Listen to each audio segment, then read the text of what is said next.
Aujourd'hui, je veux te parler d'une femme haïtienne qu'on ne voit pas souvent sur les grandes scènes médiatiques, mais dont l'impact est profond, réel et durable. Une femme qui a choisi de résister autrement, pas avec des slogans, pas avec des armes, mais avec la culture, la terre et la transmission. Son nom, c'est Martine Fébé, et le mouvement qu'elle a fondé s'appelle Thoyart. Ce n'est pas juste un projet artistique, c'est un acte de résistance culturelle. Dans un pays où l'identité est constamment attaquée, caricaturée ou effacée. Thoyart est un espace où l'on apprend à se souvenir de qui l'on est. Ce qui frappe d'abord chez Thoyart, c'est cette volonté de transmettre l'histoire haïtienne autrement que par des manuels froids, transmettre la culture comme quelque chose de vivant, de sacré, de quotidien.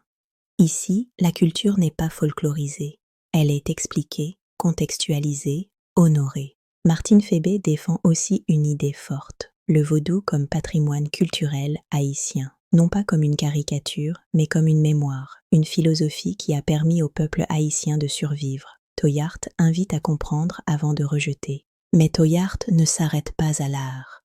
Le mouvement s'inscrit aussi dans une vision très concrète de l'avenir, une vision qui passe par la terre, par l'agriculture, par le reboisement, parce qu'on ne peut pas parler de dignité sans parler de nourriture, de terre et de souveraineté. Dans un pays ravagé par l'instabilité, ce choix est profondément politique. Thoyart rappelle que la vraie reconstruction ne viendra pas seulement d'en haut, mais des communautés elles-mêmes, de la base, de l'éducation populaire.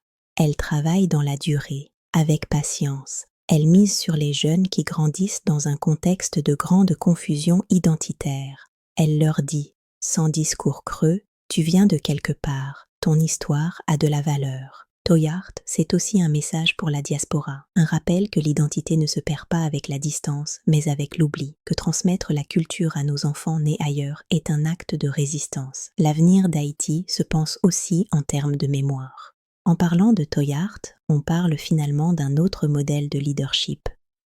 Féminin, discret, enraciné, un leadership qui comprend que la vraie révolution commence dans les salles communautaires et les jardins. Alors, si tu ne connaissais pas Thoyart, retiens ceci.